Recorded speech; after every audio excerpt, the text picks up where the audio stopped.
I just pressed it. Welcome back, book nerds. This is Library Card, the show for people who want to think deeply about the books they read and get inspired to read more. I'm Megan Gliona. I'm here with Brian Brinkman and RJB. And today we're going to talk about The Masker, the final story in the collection Stag Dance by Torrey Peters. But before we do that, there's a controversy in the literary world, and I want to talk about it briefly. The Pulitzer was announced this week, and the final three books were written by women, but none of these books were able to win a majority in the vote. So, what happens in this case is that they can decide not to award the fiction award like they did in 2012, or the chair can suggest a new fourth book. So, in this case, the chair nominated James by Percival Everett, a book that we've discussed on this show recently. And that book reached a majority vote. And people were upset, claiming this book had already won too many awards and was written by a man and released by a mainstream press. So, what do you think about this? Brian, is this a controversy? Is this a gender politics scandal? Give us your thoughts. I mean, this sounds like the kind of arguments you hear within like the indie rock world about like big rock records that like they had extra marketing behind it. That's why you heard it, man. I don't know. I think that James was a huge hit last year. Was obviously a really fascinating read in a lot of ways, as we discussed. As I'm thinking through the options I would have had, this has to be an American writer, an American story, right? So I don't think anything. I think this is the only one that I would be able to say would qualify. So I don't know. I don't see a gender issue here. I see division among voters and a book that ultimately hit in a really massive way. One which is probably the right book to make a statement about 2024. I don't know. What do you guys say? I'm not buying it. I don't buy it at all. The controversy or the well, so the judges asked the jury to nominate a fourth book, right? That was like because they couldn't come to an agreement, right, on the three that were. Is that how it happened? I thought the nominated. chair brought one, but I guess you're probably right. I think the jury has to recommend a fourth one to the voters. Whatever that. From what I read, there's like a process to what the fourth book is. It's not just like, hey, really? What about this one? Yeah, yeah. So I mean, so before this, the past 2 years, the award was given to a woman, a female writer. So I don't know, like, yeah, I don't. I guess like the book is awesome, and even though it's like done by the mainstream publisher thing, I think is also kind of nonsense. Like you're not going to pick up James like in the airport bookstore. Like that's why I find like the mainstream publishing argument like kind of weird, because this is not like a John Grisham book winning the Pulitzer Prize. It's not like, I mean, Percival Everett is like, I mean, he's like a subversive, amazing writer who one of the best American writers right now. Like, yeah, and he really had his like big moment due to a movie of his, or a book of his being made into a movie, and then this came out. Like he's been well known within the literary world, but like his coming out as a major figure in current, literary culture is within the last 2 years at most. Yeah, and I think the other books that were nominated were smaller in terms of the space they took up. And I don't think that this was a gender politics issue at all either. I think the Pulitzer, I think people do want to see the Pulitzer like lift up voices, but then it's also not historically what it's done. It's definitely like continue to laud praise on already very established writers. And Doubleday, this is the first time one of his novels have been published by a big publishing house. The rest of them have all been independent press. So it's not like he's an author that's been, being published by all the big houses for the last 20 years and he's getting the Pulitzer now. But to me, the issue with this is the process. I think that it's weird to me that a fourth book can just enter the competition at this point. Like, wouldn't you just revote? This is like a conclave situation. You should just revote until you come to an answer, right? To a majority. Well, I think like campaign for the book you like. Like, come on. But in 2012, no one won because of that. So is that like, why they just did they change it? I don't know if they changed it or not. I just know that like nobody, basically they were like, these books, like nobody wins. which is like That would be so worse. sad if you were one of the top 3 and then they're like, nope, none of these are winning. Like, Yeah. it's better to lose to someone else than not have it awarded at all. I mean, I think like, to your point about like lifting up authors, that's just not there. There's so many book prizes for that, and it's just Yeah. not what the Pulitzer Prize is. It's just not, and it's not going to become it, I mean, No. and the fact that like a black man who's retelling, one of the most famous American stories from the black point of view is like, it's amazing. Definitely. I'm and just it's looking at deserving. the recent list of Pulitzer Prize winners, and what it reads to me as is like a better version of the Oscars pick for the best picture. Like there are a lot of years where the best picture goes to a movie that most people who watch movies will be like, "What? That's what won this year?" Um, and then very, very rarely, and I don't want to go down this road. We'll go down this in our first blockbuster card episode, but very, very rarely Ooh. they get this right. And when they get it right, man, people get it. But this reads to me as like books that if you're not 100% in this world, news of them dropping and being released, friends who have read them, recommendations that have been given to you, they're going to come. Like this list is going to help inspire people to tell you what books to read. Yeah. So like there is like a popularity to a lot of these books already. There kind of has to be an undercurrent of the culture running through it, which is what's surprising. Like when I saw that James won, not having really followed the voting process, it kind of just made sense based on what 2024 was about. Like 9 of my friends have read that book. Those maybe 4 other people have read like some of my favorite books from last year. So like if it feels like this is something like seeps into the larger culture. And so like it made sense to me that they would go to this. I agree with you, Meg. It is a little bit of a weird process. You would think like these are the nominees and that's what we go with.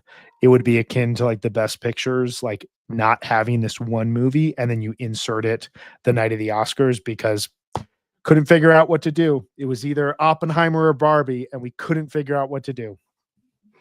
Yeah, and I just kind of feel like it of course everybody's going to vote for the new option because the other one nobody won a majority. So it just seems, I don't know, to me the process just seems weird and I think they should just keep voting until they come to answer. So I'm sure people listen to me, but the one vote seems kind of lazy. Like just one vote? Give it the Yeah, old I mean, go, it's like you know? it's some uppity like, award. It's like, it's not supposed to be it's not supposed to make sense. It's done in It is like a annoying that there's no politicking behind the scenes.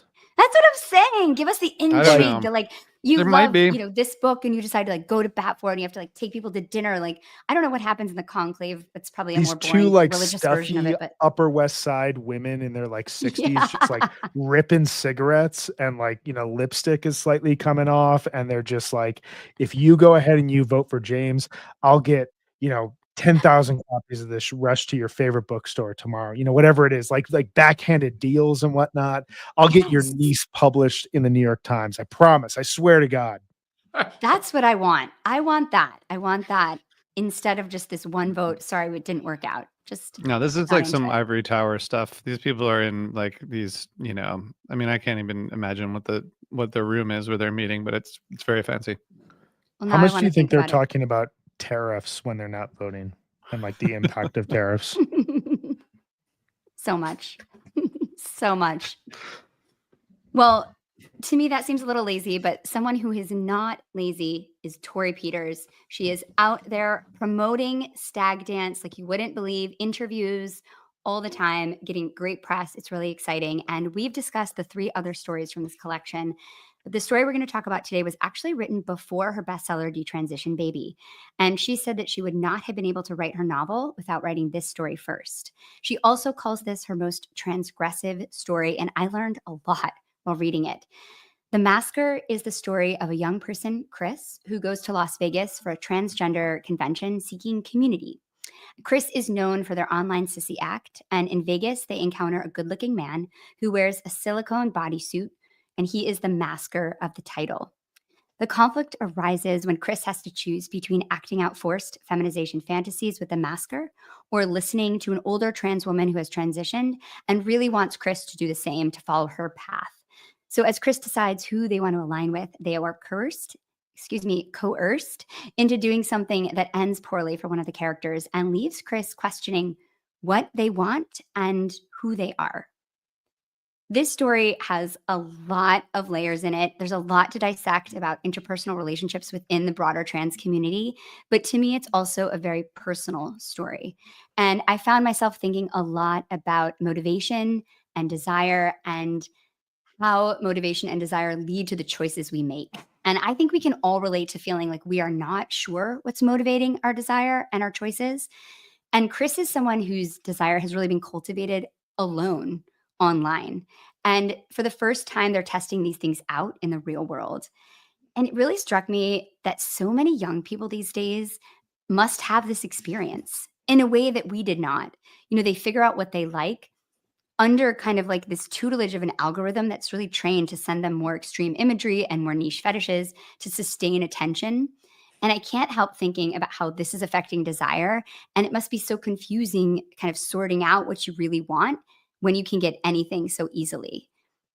And the second part of this thought is when you take these desires into the real world and try to discover what actually feels good and what you like and how it makes you feel to do something or have someone do it to you. And so this is something I was thinking about a lot when I was reading how people cultivate desire and how that motivates their choices. RJ, is that something that you thought about while you were reading? Yeah, I mean, this story is crazy.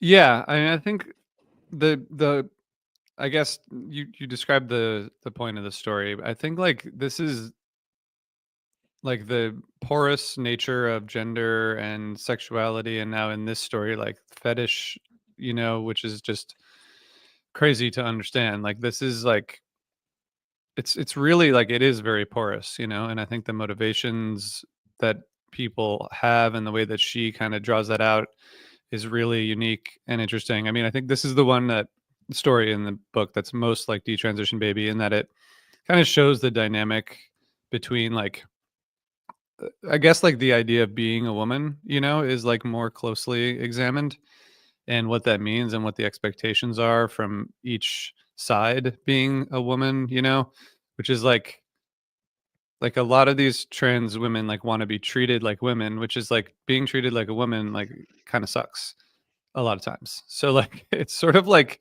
it's kind of fucked up, like, in that like how it's being having expectations of being in gender roles when you're a trans person is just so like it's just so confusing and sort of chaotic, and I feel like that's part of what she does really well, is showing how these different people are like expecting to be treated and expecting to fit in and not fit in, which I don't think it really answers anything, but I think it just is. It's like it's very complicated. It feels very chaotic. Oh yeah. This one especially. I mean, this one, Yeah. I was thinking this being the last in her collection got me reflecting on the three of them and the other three, excuse me. Like you have four very, very different stories and very different pacing in each story. Yeah.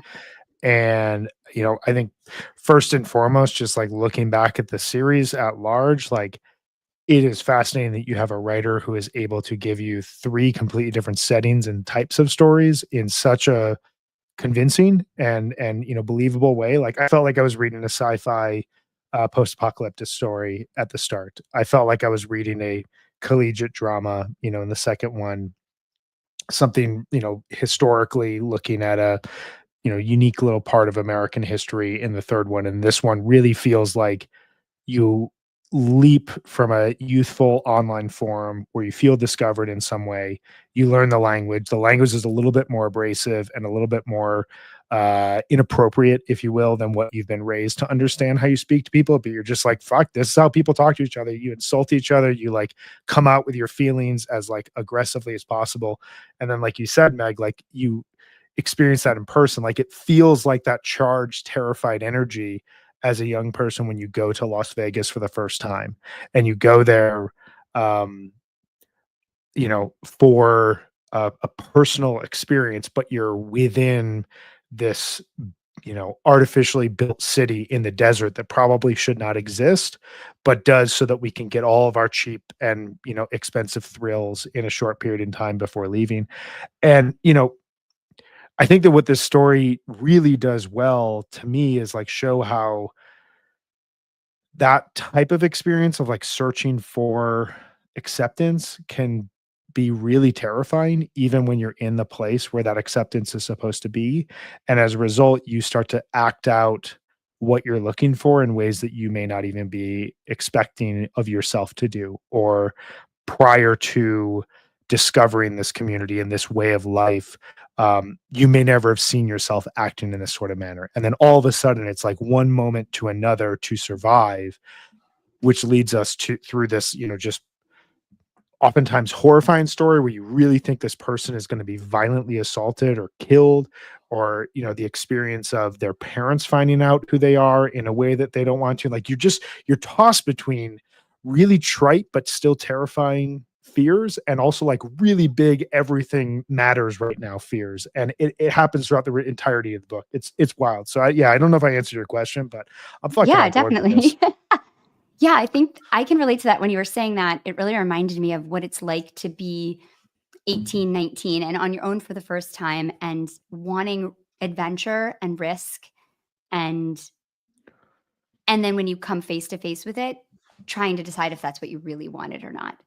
And that consistently happens to this character, or if it actually does feel the way you expect it to. And I think there's a lot in this story about shame as well. Oh And I yeah. think that's something that anyone can relate to, this cis or trans or anywhere in between, this feeling of being ashamed of your desires and your needs and your wants. And I find it so compelling because she doesn't write a story that is, a lot of people can write a story that's like, don't be ashamed of who you are and what you want, because that is sort of the message.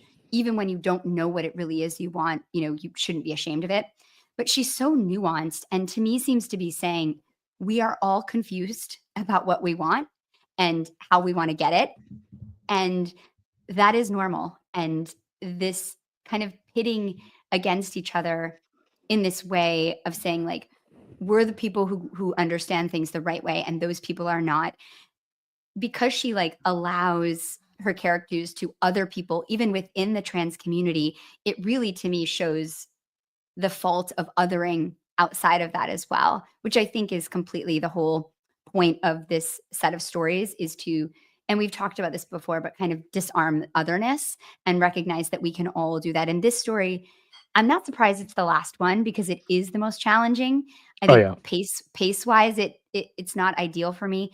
But I think it's the most challenging in the terms of like what she's presenting. She's presenting a lot of issues that people in the trans community may have kind of grown up or learned about throughout their kind of development as a transgender person that cis people might not have. And so it's a lot for a cisgender person who isn't experienced with this to learn while they're reading. So it makes sense that it's the last one. She's kind of got you already, which I think is really Totally. smart on her end.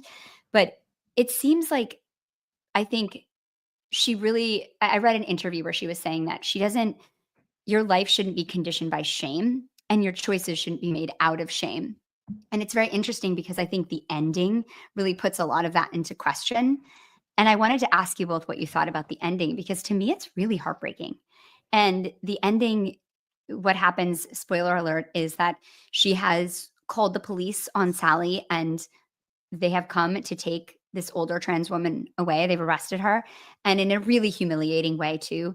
And then she goes back into the room with this masker and she's having an intimate relationship with him, but he won't take off the mask and the suit, and she doesn't like that, it seems like, but she's telling herself that she does like it. And it's, to me, I'm sorry, I don't know if she uses she pronouns. I don't think there are pronouns that are listed in the book, so I should probably just use they. But they're having an experience that they don't know if they like it or not. And to me, it was really sad because I remember feeling like that when I was that age, of feeling like I'd put myself in a position where maybe I didn't feel safe, but I wasn't sure if if I wanted to take the shame on or the guilt about that. So I would convince myself that I felt safe and that I wanted that, or I felt happy. And it's really interesting. What did you guys think about the ending? Yeah, I mean, I guess like part of what I was trying to explain earlier, which I don't think really worked, is like there's this idea of internalized transmisogyny, which is like basically Yeah, like it's very it's self-explanatory in some way, but it's like, it's basically like discomfort with your own trans identity because of just like society's negative attitudes and like embedded misogyny. It's just like really, it is really heartbreaking and hard to grapple with that ending because it just feels like it's not the thing that you were like rooting for it to happen, you know? Um, but like the reason that it would happen kind of makes sense if you think about it from that perspective of like, you know, there is this like internalized transphobia that even trans people have, that's sort of like, totally. and I just think a lot of these stories just wouldn't, or a lot of stories like this would not go there, but it's just like, Hmm. it's super intense. And then, you have these like stigmas about cross dressers and about, different like fetish communities. And it's kind of like an interesting, like you said, the interesting way to end it because end the book, because the other stories are almost like separate from these ideas. It's the only story that really like goes into the internal battles of what it's like to like be a trans person. I mean, the first one Yeah. kind of does, but it's like a little bit, it's removed from that on a certain level. At least in the first story, the characters are not at all questioning their own motivations or their own like identities, you know? Right. And Yeah. and I Yeah. feel like in all three stories, the other ones, there's not really a lot of like, the depths of how this stuff affects a person, and this one like just goes all in on that, which is just, it's pretty intense. Well, I think like in an interview, she was saying that she wrote a lot of these stories and 10 years ago, and two of them at least, and she was talking about whether they passed a different version of the Bechdel test. And the Bechdel test, you probably know, is when two women are in a movie talking to each other, they're not talking about a man. And so she wanted to have two, have you heard of this before? So No, but this is fascinating. okay, so yeah, it's basically this idea that like, is if a movie has two women in it and they're talking about something other than a man, then it passes the Bechdel test, because Mm, for of so long, most women in movies were only having conversations with each other about men in movies. course. So Yep. this is called the Bechdel test. So she said that they created something called the topside test, where it's two trans characters talking to each other with something about something besides transitioning, because every story Mm, that had been told was always about transitioning. And so, yeah, I think to your point, RJ, this one was done last because it has more of that kind of direct. You have this perspective of Sally, this older trans woman who is trying to convince Chris that she wants to transition, that they want that life, that they'll she'll help them. And it's unclear if Chris actually wants to transition. They might enjoy just this world that they've created for themselves. And I do think it's interesting what you're talking about with this internalized misogyny, because it's just, I was thinking about that so much, about how confusing it must be for someone who wants to be treated feminine in whatever way that means to them, but they still struggle with this.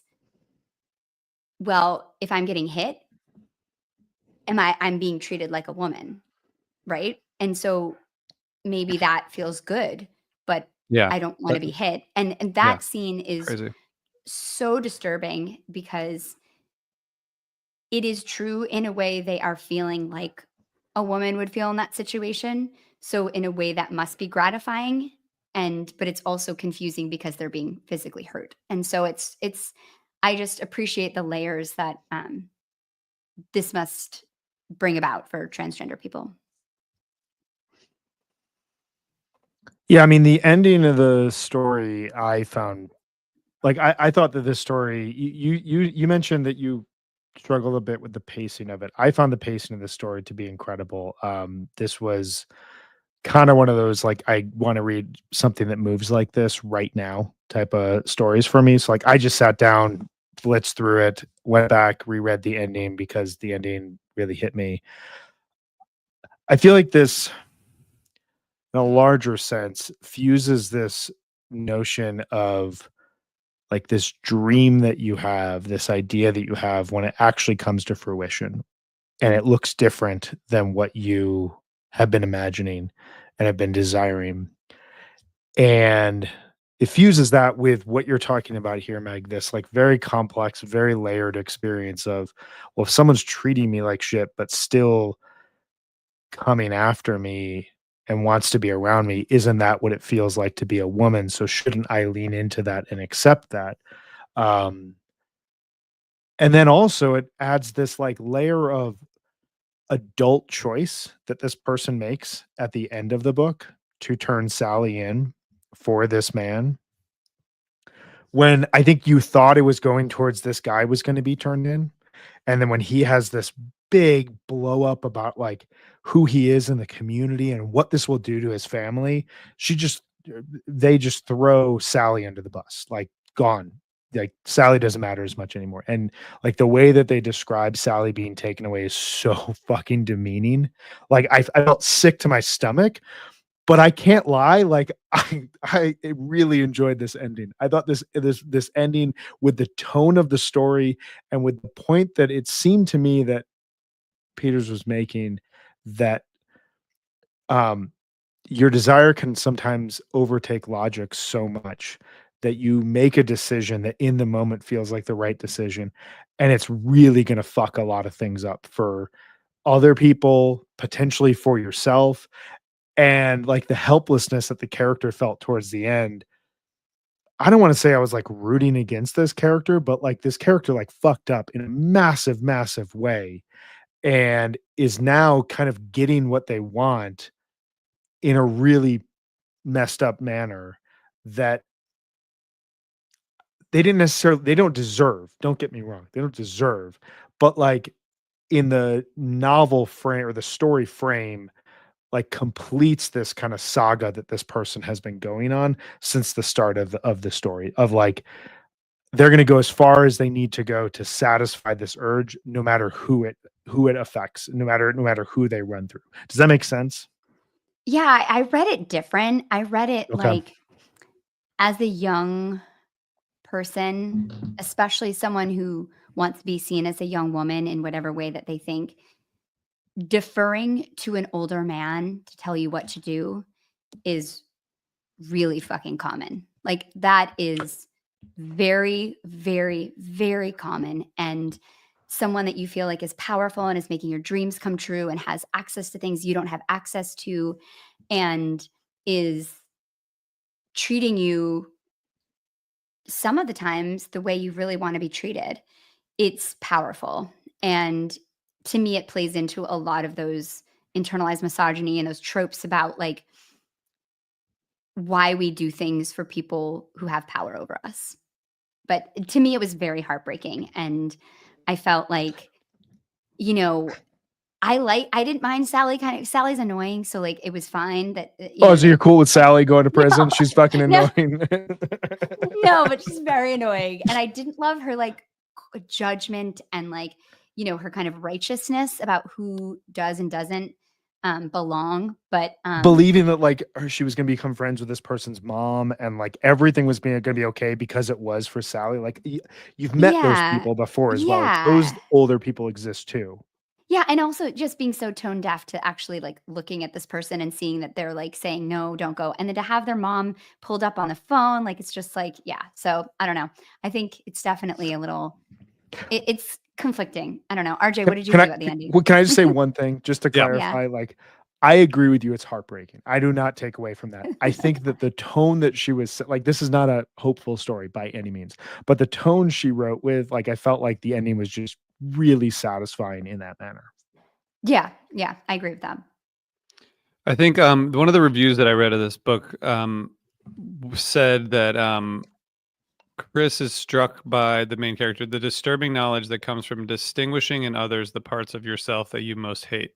Yeah, And I think that's like kind of an interesting take on how that, totally. the other thing that I think this is the New York Times review said, a great Torrey Peters story feels like punching yourself in the face, laughing at the bleeding bitch in the mirror, and then shamefacedly realizing you're aroused by the blood on your lips. the 4 pieces in Pretty Stag much. Dance will leave you bruised, broken, and wanting more. It's like Yes. Yeah. That's good it. summary. Yeah. Because that is the Yeah. thing. Like, this is kind of a torturous collection of stories. Like, none of these stories are particularly happy or like hopeful, but like the existence No. of them and the joy I got reading them, Yeah. like, It like weirdly hurts gives so you hope. good. Yeah. It hurts so good. Yeah, she's like, I think, writes about gender and sexuality in a way that I've never read before. I find her absolutely thrilling, and I can't wait to read what she does next. And Blew my super mind. excited about it. Yeah, Blew and my mind. RJ, thanks for bringing this to us. Yeah. Well, you We guys should gave you go a back to hard time. Detransition Baby. You know, Yeah, yeah, I that's a will. book. I will. It's a novel, Yeah, Brian. it's It's the a length of a full novel. and we're standing behind that. But before we go, I just want to say at this moment in time when our government is promoting bigotry and seeking to establish a clear binary between genders and erase the transgender experience, we feel it's important to have these conversations and read literature that support transgender people and their perspectives. We can all learn so much from each other, and reading these stories has taught me a lot. So thank you for listening and supporting literature that helps us encounter and understand diverse perspectives. Next week, we are back with something different. We often reference movies on the pod, and the three of us love movies. So our next episode will be a blockbuster card episode. We're going to be talking about the movie The Player. Robert Altman directed, incredible movie. So watch the movie. It doesn't take as long as reading a book. You can just watch it anytime before next week and join us as we dive into cinema. So until next time, happy reading. Thanks, everyone.